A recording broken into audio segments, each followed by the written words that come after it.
aquele que já tem agido assim na nossa vida, e nós sentimos e temos experimentado isso nesse culto que é para o Senhor.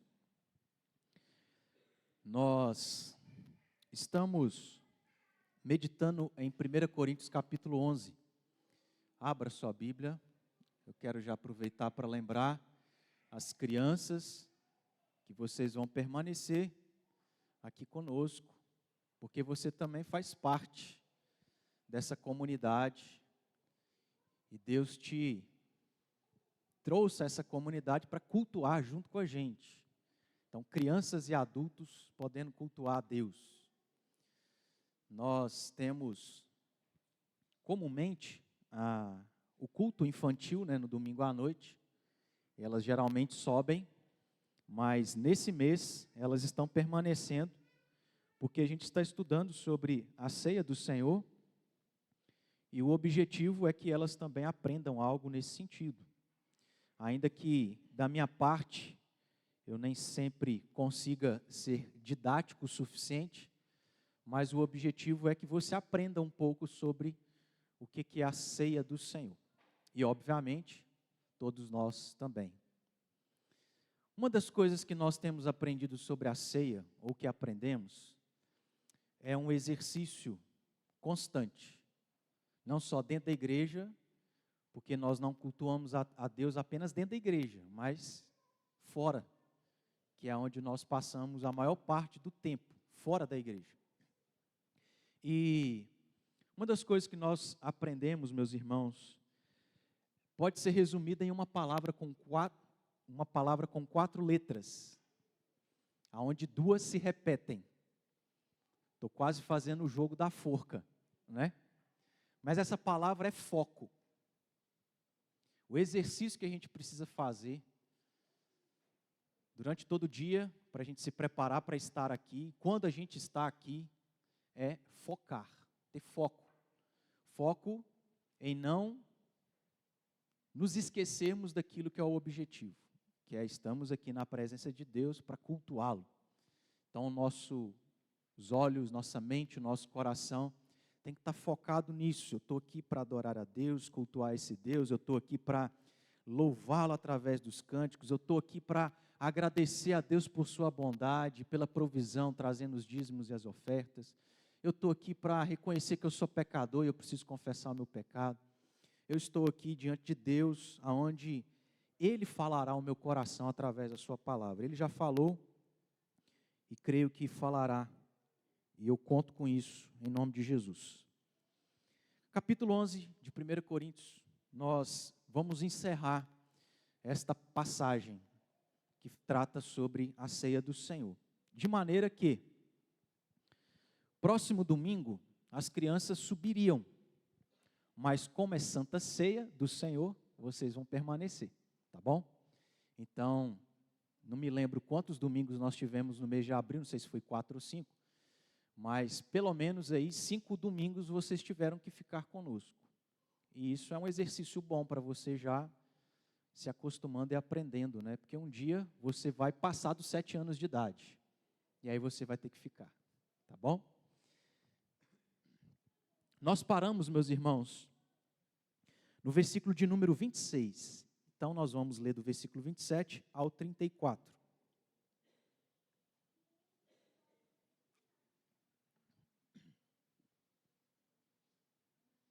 Aonde Deus, através do seu servo Paulo, disse assim ao seu povo e disse também a nós: por isso, aquele que comer o pão por isso aquele que comer o pão ou beber o cálice do Senhor, indignamente será réu do corpo e do sangue do Senhor. Examine-se, pois, o homem a si mesmo, e assim coma do pão e beba do cálice. Pois quem come e bebe sem discernir o corpo, come e bebe juízo para si. Eis a razão porque há entre vós muitos fracos e doentes, e não poucos os que dormem. Porque se nos julgássemos a nós mesmos, não seríamos julgados. Mas, quando julgamos, somos disciplinados pelo Senhor, para não sermos condenados com o mundo. Assim, pois, irmãos meus, quando vos reunis para comer, esperai uns pelos outros. Se alguém tem fome, coma em casa, a fim de não vos reunirdes para juízo. Quanto aos demais, ou quanto às demais coisas, eu as ordenarei quando for ter convosco. Vamos orar? Te agradecemos, ó Deus, porque o Senhor se faz presente, e o Senhor, através do Teu Espírito, e por aquilo que foi feito nesse culto, já falou no nosso coração. E o Senhor falou por Tua misericórdia, Pai, porque somos pecadores, e a nossa tendência é perdermos o foco. Então ajuda-nos a exercer isso, aqui, nesse lugar, nesse momento, de trazer a nossa mente e o nosso coração para aquilo que vem da parte do Senhor. Deus, que o Senhor, através do Teu Espírito, ministre, fale, abra o nosso entendimento e aplique a Tua palavra. Que o Senhor conceda graça, é o que eu peço e agradeço em nome de Jesus Cristo. Amém. Essa última parte dessa passagem que trata sobre a ceia do Senhor, o apóstolo Paulo, depois de ter tratado outras duas coisas, ele encerra nestas palavras que nós lemos no início. Por isso, aquele que comer o pão ou beber o cálice do Senhor indignamente, ele começa se referindo àquela realidade dos coríntios, que ele fala do versículo 17 ao versículo 22, em outras palavras. Então, do versículo 17 ao 22, ele vai apresentar aqui qual era o contexto pelo qual a igreja de Corinto se encontrava em relação à ceia. E aí os irmãos vão se lembrar que Paulo começou dizendo assim: sobre a ceia, eu não tenho com que louvá-los, porque vocês estão realizando a ceia assim, assim, assado. Vocês estão realizando, celebrando e participando da ceia do Senhor de maneira errada, então eu não os louvo por isso. Porque essa ceia não é a ceia do Senhor que vocês estão celebrando.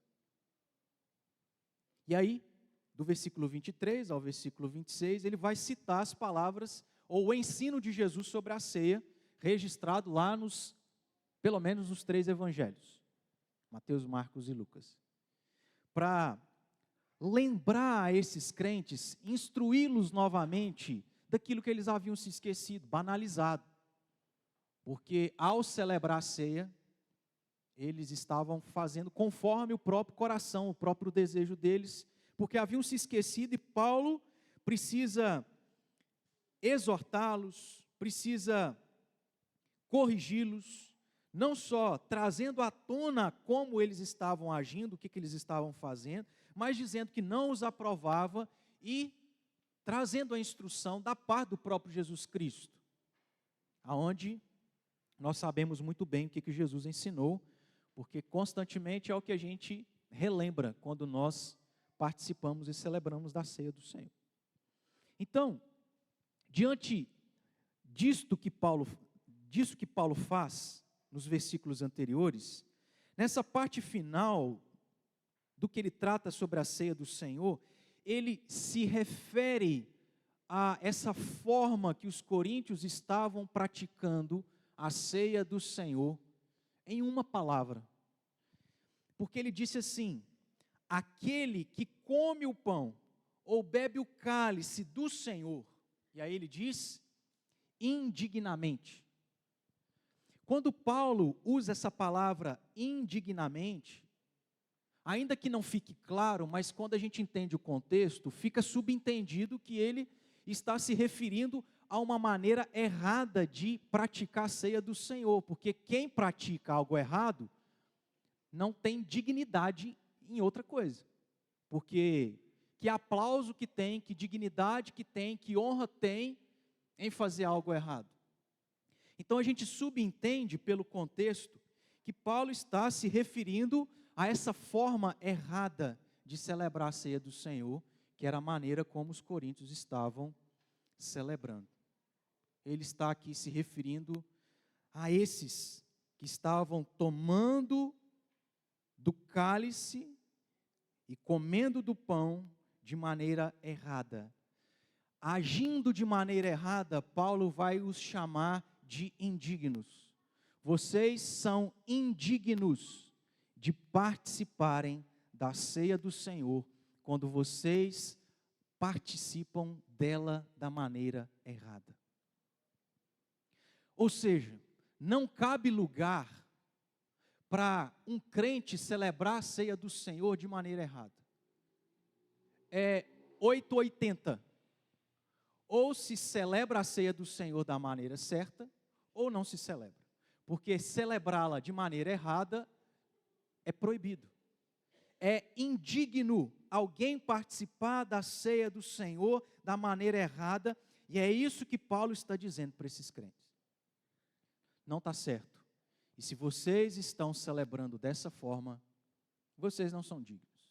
Vocês não deveriam estar participando.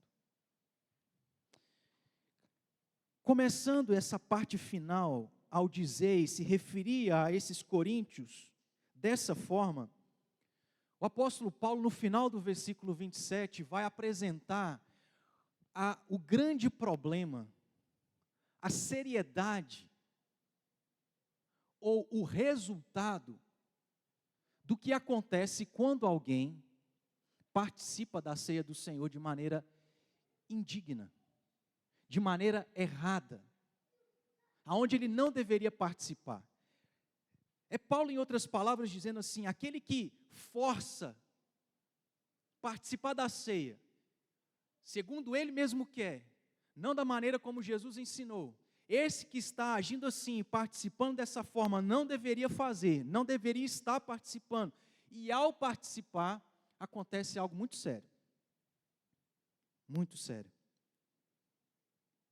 E o resultado, a consequência de alguém celebrar, participar desse sacramento, do qual a nossa igreja presbiteriana entende que são apenas dois.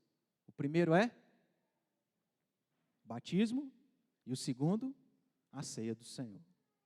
Então não são coisas quaisquer. Isso é significativo para a vida da igreja. E nós vamos entender isso, se é que já não é fácil de entender. Mas, sendo algo tão significativo, tão importante, tão fundamental para a vida da igreja, para o povo de Deus, quem não celebra a ceia do Senhor da maneira certa, quem a celebra de maneira errada, traz sobre si um resultado e uma consequência terrível. E a gente tem que levar isso a sério. E eu espero que ao final, nós, ao aplicarmos algumas coisas, levemos a sério. Porque Paulo diz, finalmente, né? Será, vamos juntos? Será réu do corpo e do sangue. Vamos de novo? Será réu do corpo e do sangue do Senhor. Em outras palavras, o que Paulo já está dizendo de maneira direta, objetiva é: quem celebra esse sacramento de maneira errada, não podendo celebrar, a consequência é que ele se torna culpado diante de Deus. Ele se torna culpado do corpo e do sangue do Senhor. Sabe por quê, meus irmãos? Traz culpa sobre si, porque pão é pão. O suco ou o vinho continuam sendo as mesmas coisas. Isso não é transformado literalmente em carne e em sangue de Cristo. Não há algo místico que acontece nesses elementos, que pela quantidade que a gente se apropria deles, nós somos mais ou menos abençoados. Mas é o significado, o símbolo por trás, aquilo que isso aponta. E o que significa o pão? Corpo. E o que significa o suco de uva ou o vinho? Sangue. Mas de quem? De Cristo Jesus. Pão e sangue são símbolos do corpo e do sangue de Cristo. São símbolos. O que significa corpo de Jesus e sangue de Jesus derramado? Morte, sacrifício. Isso aponta para a própria pessoa de Jesus Cristo, do Filho de Deus, mas aponta para a sua obra, para aquilo que Ele, desde a eternidade, planejou fazer. Centenas, milhares de anos se passaram, Jesus nasceu e veio cumprir essa missão e Ele a cumpriu. Missão essa de salvar o seu povo, de libertar do inferno, de tomar sobre si os nossos pecados, de nos libertar da escravidão do pecado, do inferno, das garras do diabo, de tomar sobre si a nossa culpa, a ira de Deus. Aponta para a vida eterna, a garantia da salvação, da certeza da salvação. Aponta para o nosso imerecimento de ter sido salvo, para a nossa incapacidade de poder salvar a nós mesmos, porque para que nós salvássemos a nós mesmos, nós tínhamos que fazer exatamente o que Jesus fez. E o que Jesus fez?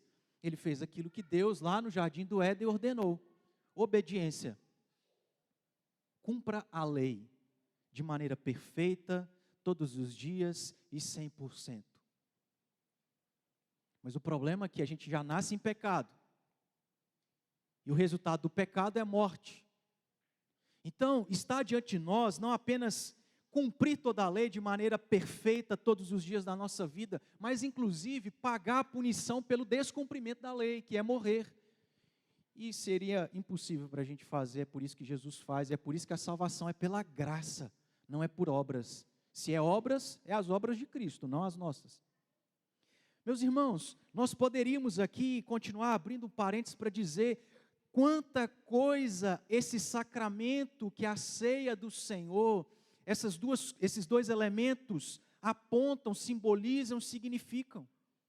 Não é algo qualquer, mas é algo que diz respeito a quem nós somos, a quem o povo de Deus é, a quem a igreja de Cristo é, ao que é a realidade do que é a vida cristã, porque aponta para a pessoa e para a obra de Cristo.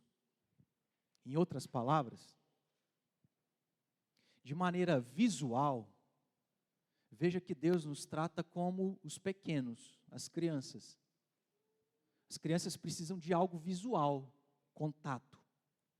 E Deus já havia feito isso, desde o Antigo Testamento. Mas Jesus veio, então não precisa tanto de figurinhas, imagens e símbolos para apontar para Jesus. A figura está ali, a figura que é Cristo veio. Então não tem necessidade, mas duas ficaram: batismo e Santa Ceia. Não ficaram à toa, porque em outras palavras, a ceia do Senhor, de maneira visual, simbólica, diz respeito ao próprio Cristo Jesus.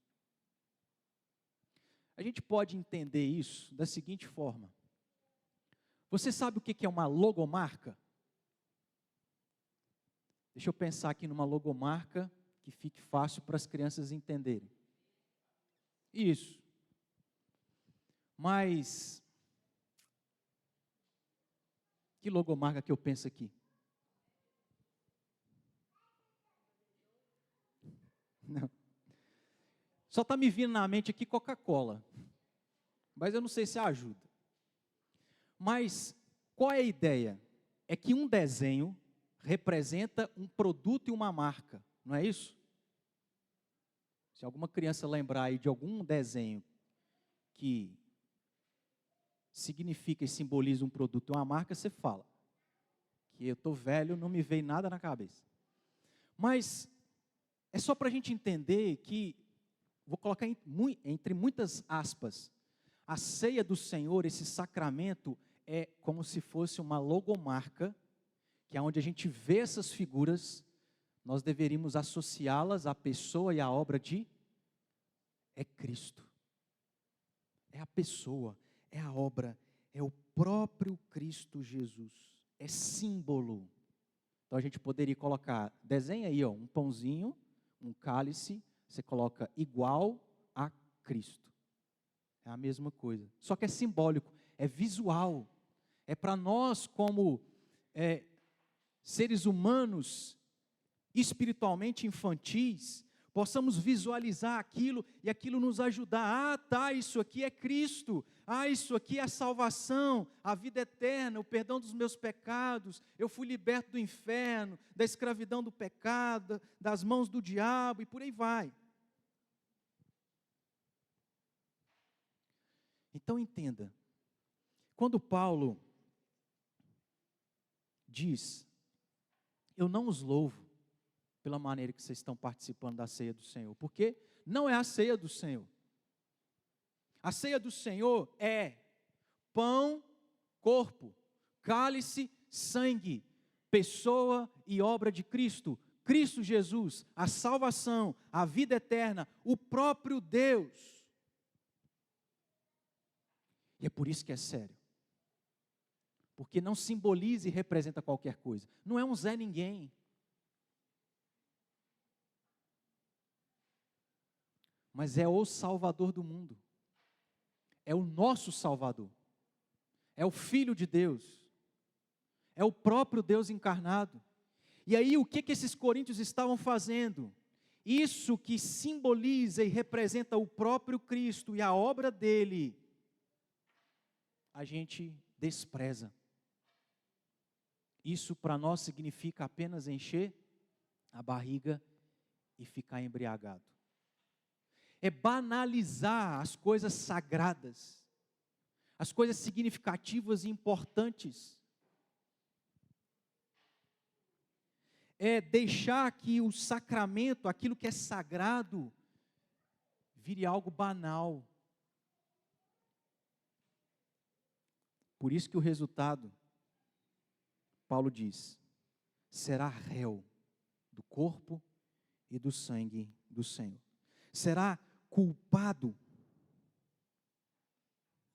Porque tratar a ceia do Senhor de maneira carnal, pecaminosa, com brigas, divisões, sem lembrar do seu significado, sem lembrar que a presença espiritual de Cristo está simbolizada naqueles elementos e ela é real.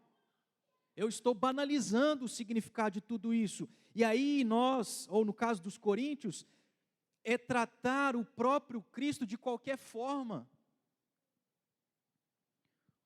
Porque aquilo aponta para Cristo, aquilo representa Cristo. E se eu estou me apropriando de algo de maneira errada, eu estou desprezando Cristo. O que isso significa, o que isso aponta, o que isso simboliza. Isso é muito sério. Isso não deveria acontecer por parte da igreja, meus irmãos, porque a igreja recebeu da parte de Deus, por meio de Cristo, através do Espírito Santo, iluminação, para a gente olhar para esses elementos e entender que aquilo ali tem tudo a ver com a nossa vida, porque fala sobre Cristo. Não é alguém que chega na igreja num dia de ceia e ele vê aquilo acontecendo e ele fica assim, o que é isso aí? Ou até mesmo, pode acontecer, na hora que o presbítero está distribuindo os elementos, ele vai lá indevidamente, toma aqueles elementos. Não tem qualquer significado, qualquer valor, porque ele não entende. Nós que somos a igreja, temos a compreensão, a clareza dessas coisas, os coríntios tinham. Mas apesar disso, eles que não deveriam estar tratando Cristo e a sua obra dessa forma, era assim que eles o tratavam. E veja, meus irmãos, nós, nas quintas-feiras, estamos estudando sobre escatologia, as últimas coisas. E estamos no capítulo 24 de Mateus. No capítulo 23, nós temos uma série de ais, ou ais, eu acho que é ais. Ai de vós, escribas e fariseus, por causa disso, disso e disso, acontecerá isso, isso, aquilo, outro. Jesus está ali, batendo nessa liderança, porque eles eram judeus que deveriam enxergar Cristo como o Messias, o Salvador do mundo, e eles não estavam enxergando Cristo dessa forma. E o que é o problema de não reconhecer quem Cristo é e o que está atrelado a Ele, associado, relacionado a Cristo? Qual foi o problema dessa liderança que Jesus profetizou coisas terríveis que aconteceriam com eles? É que eles seriam destruídos. E é isso que acontece no ano 70. Jerusalém e a cidade, ou o templo e a cidade foram destruídos. Quem conhece a história, quem aqui acompanhou os estudos sabe nas implicações que isso trouxe. Porque, meus irmãos, essa liderança assassinou e matou o próprio Deus, o próprio Filho de Deus, o Deus encarnado. Isso não é qualquer coisa. Isso não é algo para passar o pano e colocar debaixo do tapete. Mas é algo contra o próprio Deus soberano, todo-poderoso, único Deus vivo e verdadeiro. E é por isso que Deus aplicou o seu juízo. E toda aquela geração foi destruída. Isso aconteceu em Sodoma e Gomorra. Isso aconteceu nos dias do dilúvio. Porque quando o ser humano despreza a Deus e confronta a Deus, Deus aplica o seu juízo. Só que isso vai acontecer com ímpios, porque eles estão cegos. Mas isso não deveria acontecer com os crentes que não estão cegos. E a seriedade é que a ceia aponta para Cristo, e sobre a ceia, esses crentes estavam desprezando Cristo. Isso era muito sério, e é por isso que nós vamos ver as consequências. É sério porque eles não estavam desconsiderando, desprezando, banalizando qualquer coisa ou qualquer pessoa, mas como eu disse, o Salvador do mundo, o Deus encarnado. E aí, entendendo isso, a gente precisa seguir. Versículo 28. O que Paulo faz agora é mostrar o resultado de não levar a sério a ceia do Senhor, participar dela de maneira errada. Qual é a consequência? Ele apresenta isso. Réu, culpado. E aí ele vai dar uma aplicação. Ou seja, diante disso, o que os coríntios deveriam fazer? Qual foi a instrução que Paulo deu a eles? Foi, 28. Examina-se, pois, o homem a si mesmo, e assim coma do pão e beba do cálice. Paulo não disse para eles assim, não participem. Na verdade, Paulo vai dizer, da maneira errada, não participe. É indigno. Mas em outras palavras, Paulo queria assim, eu quero que vocês participem. Mas para participar, vocês precisam participar da maneira certa, como Jesus instruiu. E isso envolve algo prático, que é aquilo que eu comecei a falar, de certo modo, aqui, no início. Examine a si mesmo. Examine o seu coração. Avalie, julgue, sonde. Como está o seu coração?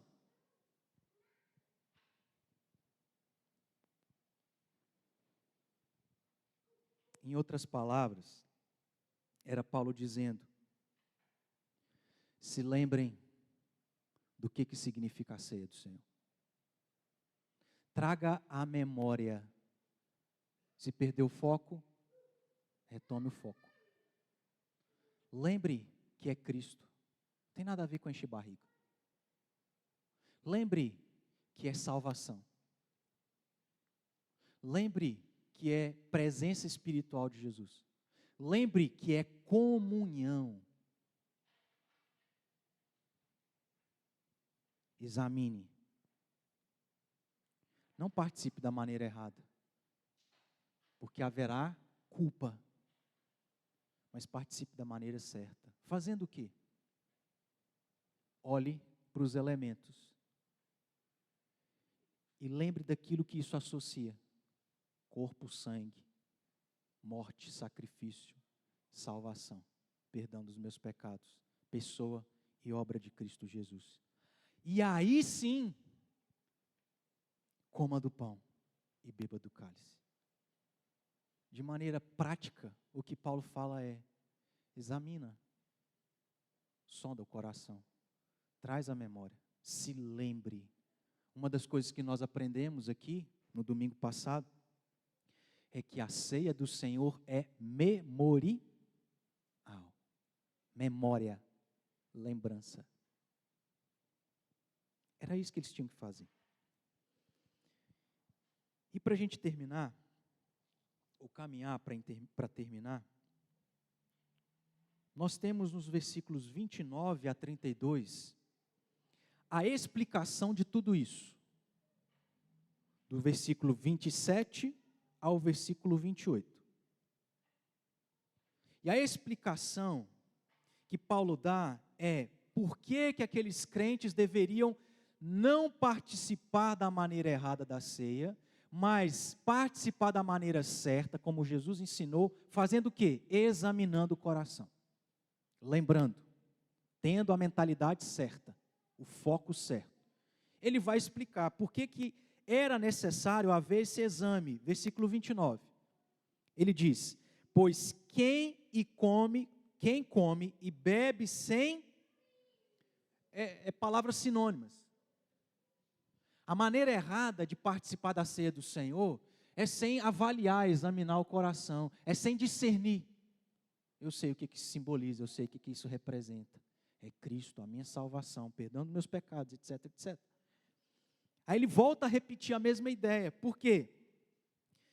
Quem não examina o coração, quem participa de maneira indigna, errada, não somente se torna réu do corpo e do sangue do Senhor, se tornando culpado, mas quem come e bebe sem discernir o corpo, come e bebe juízo sobre si, ou para si. Ele está repetindo a mesma coisa, só que em outras palavras. Culpado, porque você está fazendo algo errado e você merece ser castigado.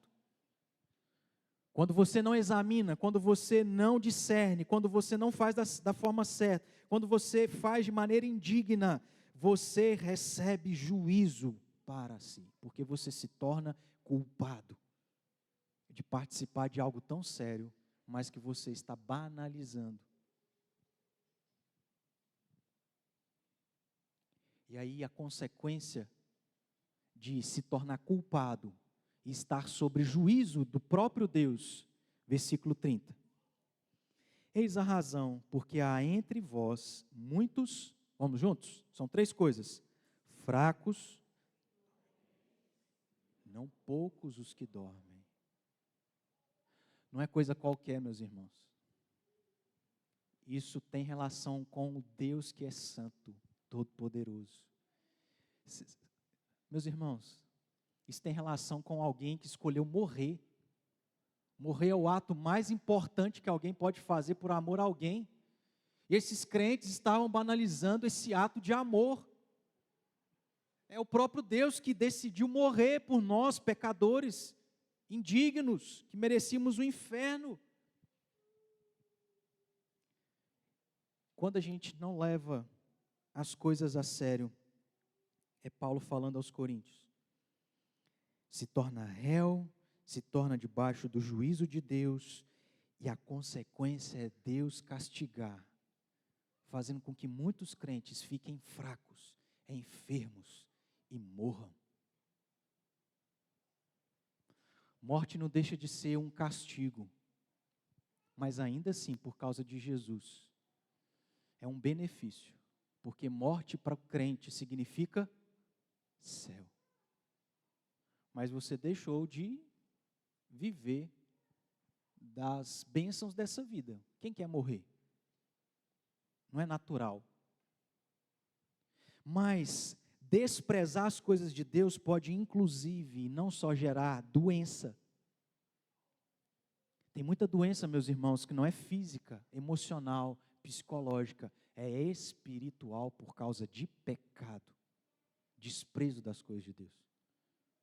Salmo 32, Davi diz: quanto calei meus pecados, a mão do Senhor pesava dia e noite sobre mim, meu vigor se tornou em sequidão de estio, Ele ficou magro, fraco, quase pereceu, quase morreu.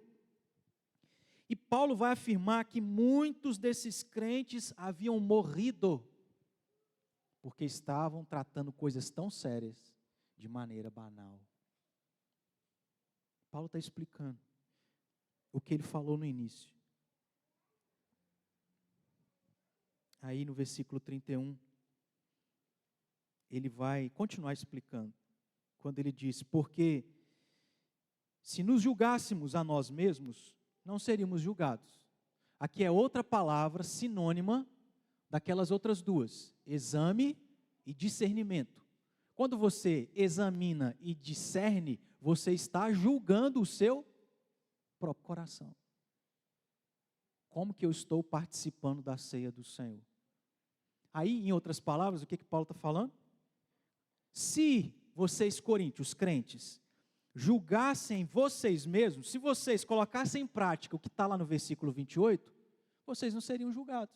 Por quê? Vocês estariam participando da ceia do Senhor da maneira certa, e não de maneira indigna, aonde Deus vai castigar. Aí ele continua no versículo 32. Mas quando julgados, porque nós não julgamos o nosso próprio coração, não examinamos, não discernimos, não avaliamos. Então, se a gente não julgou, para não ser julgado, Deus vai julgar, porque a gente não julgou. Mas quando julgados, somos disciplinados pelo Senhor, para não sermos condenados com o mundo. Deus é tão maravilhoso, irmãos, que até mesmo quando a gente despreza as coisas mais santas, que tem tudo a ver com Cristo, que é a razão de nós sermos quem nós somos, Deus enfraquece, dá doença e mata, mas isso é graça. Porque é Deus disciplinando, Deus corrigindo, Deus tratando o seu povo. Sabe para quê? Para a sua própria glória. Para que a gente não viva como o mundo vive. Porque se Deus não nos disciplinar, a gente faz exatamente as mesmas coisas. Mas é essa a consequência. E há uma finalidade. Deus disciplina. E o autor aos Hebreus, no capítulo 12, eu mencionei esse texto aqui hoje pela manhã, fala que Deus disciplina a quem odeia. É isso? Não. Deus disciplina quem ama. E Deus já estava disciplinando esses coríntios, mas eles estavam celebrando a ceia do Senhor de qualquer forma. E aí Deus, na sua infinita misericórdia, como fez lá no Antigo Testamento, vai levantar uma série de profetas para o povo se arrepender, voltar, levar a sério as coisas de Deus, para Deus não castigá-los, levando-os para ser cativos, escravos em outros povos. Deus vai dando chance, vai enfraquecendo, vai dando doença, até que chega uma hora que vem para cá para você ser santificado, porque aí está difícil. Deus trata. Ele estava tratando com esses coríntios.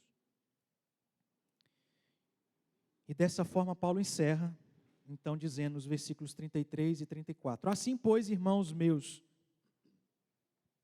quando vocês reunirem para comer, seja a ceia num sentido geral, seja a ceia do Senhor, esperai pelos outros. Então, não ceiem uns com os outros de maneira errada, porque precisa haver comunhão. Para com esse negócio de ficar querendo comer mais do que o outro. É comunhão, divide. E o que Jesus fez quando ele instituiu a ceia? Ele partiu o pão e deu aos seus discípulos. Pare de olhar para a ceia, pare de se reunir para encher a cara, ficar bêbado.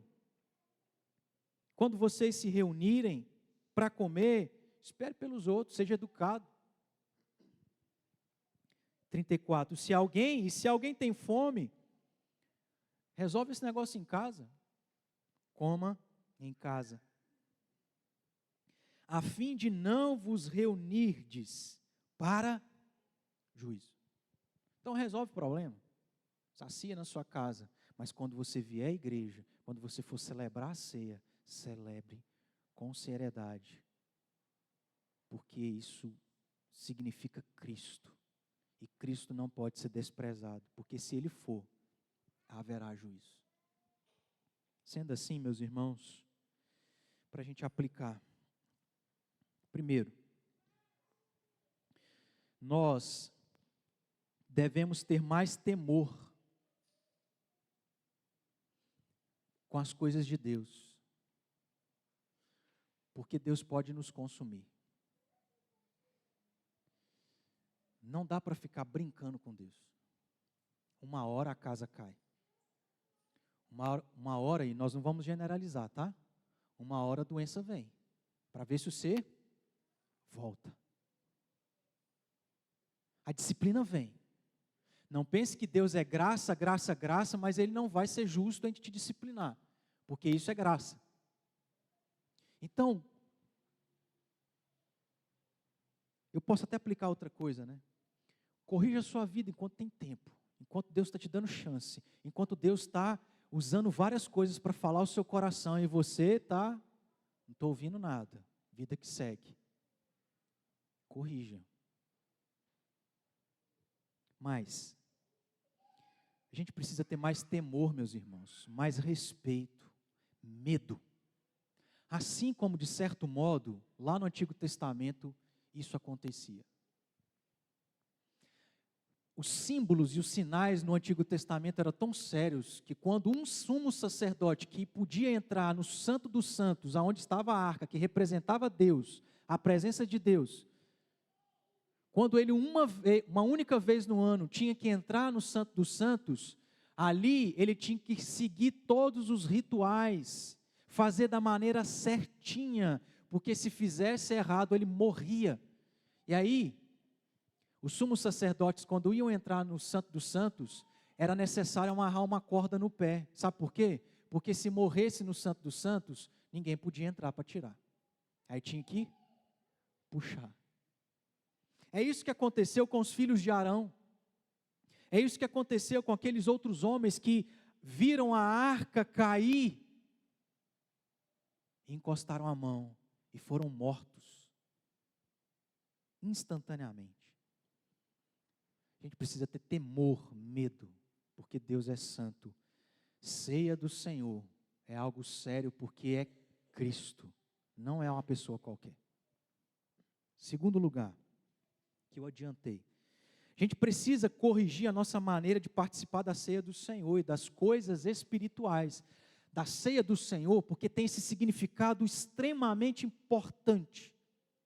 A gente só tem 2 sacramentos, de um monte de coisa que existia no Antigo Testamento e que deixou de existir. Então, principalmente a ceia do Senhor, nós devemos corrigir a maneira de participar dela. Examine, traga à sua mente, o seu coração, o pensamento certo do que significa a ceia do Senhor. Mas, a gente precisa corrigir a maneira de participar das outras coisas do Senhor. Como eu disse aqui domingo passado, você sai de casa e não trouxe à sua memória o que significa estar na igreja. Você vem para cá porque se acostumou. Você vem para cá para ver as pessoas. Você vem para cá porque...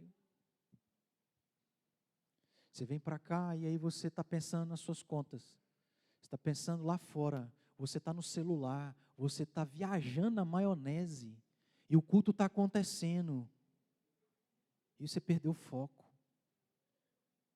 Vamos levar as coisas espirituais a sério, meus irmãos. A gente precisa sair do leite. A gente precisa crescer no conhecimento sobre o que é a igreja e a vida cristã. Por que nós estamos aqui? O que a gente veio fazer aqui? O que significa a gente ficar ouvindo uma pessoa falando da Bíblia? A gente precisa corrigir a maneira de participar das coisas espirituais. A gente precisa se arrepender para que Deus seja glorificado através da nossa vida, para que o mundo lá fora olhe para nós e veja assim, há seriedade.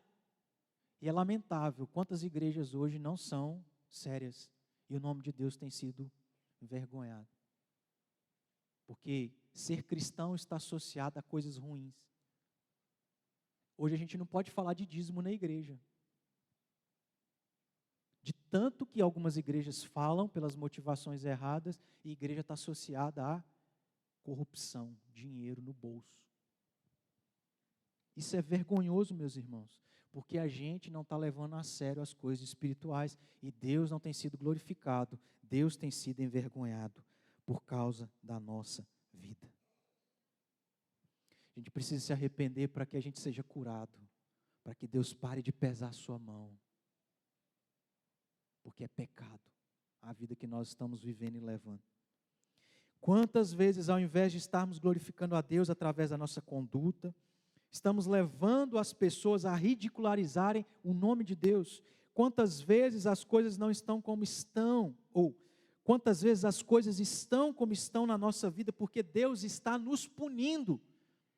O Espírito está te incomodando, Deus está abrindo o mar, Deus está falando do alto dos céus, está caindo chuva, está caindo fogo do céu, o pastor está falando, a mula está falando, o vizinho está falando, e a gente continua como Jonas. E a mão de Deus vai pesar sobre a nossa vida. O Salmo 32 diz que quando Davi confessou o seu pecado, é aquilo que ele falou lá no início: bem-aventurado aquele cuja iniquidade é perdoada, cujo pecado é coberto.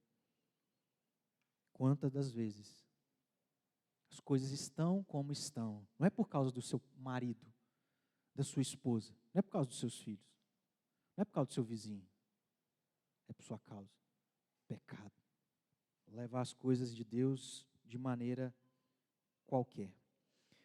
Uma terceira aplicação é que nós devemos nos lembrar, examinar, quando a gente for participar da ceia do Senhor. Eu estou tentando fazer isso, irmãos, porque também eu não sou diferente. A gente vem para a igreja, tudo nos distrai, mas aí eu tenho que focar. Estou aqui por causa de Deus, estou aqui para adorar a Deus, estou aqui para agradecer a Deus, estou aqui para confessar o meu pecado, estou aqui para cultuar a Deus, estou aqui para ouvir o que Deus tem para ensinar ao meu coração. Então a gente precisa, vamos exercitar a memória, lembre, examine, como está o meu coração, como está a minha vida. Não dá, meus irmãos, para a gente vir na igreja, participar da ceia, sendo que a gente está brigado uns com os outros. Peça perdão, perdoe, corrija, faça a sua parte. E em último lugar, a gente precisa ser grato a Deus, porque ainda assim, quando a gente erra, Deus, como um bom pai que nos ama, nos corrige para o nosso próprio bem. Deus tem nos corrigido, que a gente veja a correção como algo bom para o nosso bem. Em nome de Jesus. Feche os olhos, irmãos. Nós vamos ouvir uma canção. Faça dela a sua oração. Vai orando. Não despreze, não perca essa oportunidade de falar com Deus. O seu Salvador, Ele que morreu por você. Derrame o seu coração em gratidão a Deus, porque você merecia o inferno. Confesse seu pecado, porque nós temos sido crentes tristes, porque a nossa tristeza está baseada nas coisas dessa vida, comer pão e tomar vinho. A nossa alegria não está baseada em Cristo e na obra de Cristo. A gente está precisando fazer a oração do salmista Davi no Salmo 51. Restitui a alegria da tua salvação. A minha graça, ou a graça de Deus, me basta, o resto é resto. Então não sei como é que está seu coração, mas examine, sonde, avalie e fale com Deus.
coloque de pé.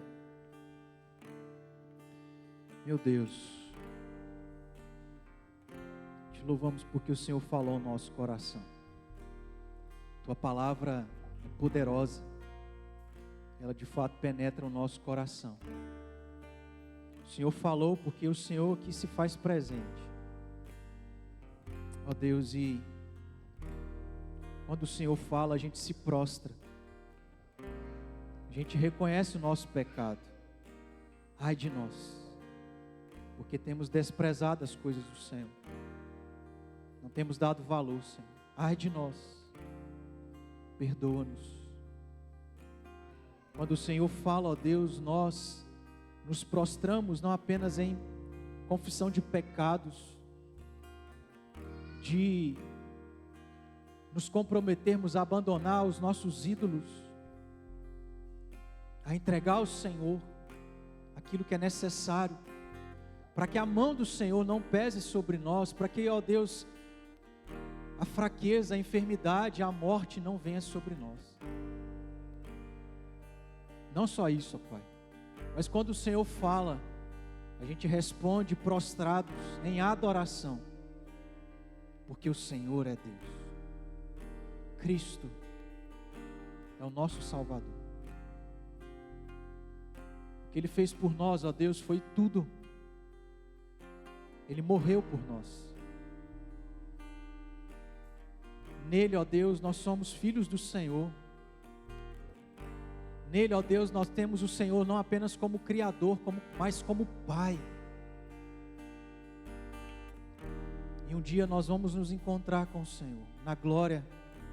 Um dia, ó Deus, nós vamos poder olhar para a face de Cristo e nos prostrarmos. Porque, ó Deus, Ele vai, como Ele é, Ele resplandece amor. E, ó Deus, nós vamos sentir esse amor como jamais sentimos. Mas que a gente possa já sentir para que a gente corrija o que é necessário, ó Deus.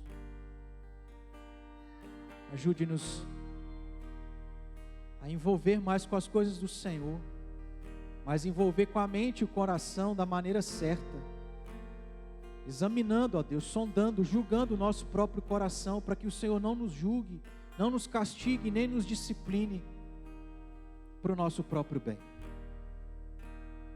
Que o Senhor seja glorificado através da nossa vida, fora da igreja, dentro de casa, no nosso trabalho, na rua, dentro da igreja, participando do sacramento da ceia do Senhor. Que Cristo seja visto em nós, e que Ele cresça, que nós possamos diminuir. Deus, que o Senhor não permita que a gente se afaste de Ti ao longo dessa semana, que todos os dias seja um domingo na nossa vida, um culto de domingo à noite, onde é tão especial, e que, ó Deus, assim o nosso coração seja aquecido por buscar o Senhor, servir ao Senhor de maneira santa, para a glória do Senhor. E agora que a graça do nosso Senhor Jesus Cristo, o amor do eterno Deus Pai, as comunhões e as consolações do Teu Santo Espírito, continue, repouse, seja sobre nós, povo do Senhor e igreja de Cristo Jesus, hoje para todo sempre. Amém.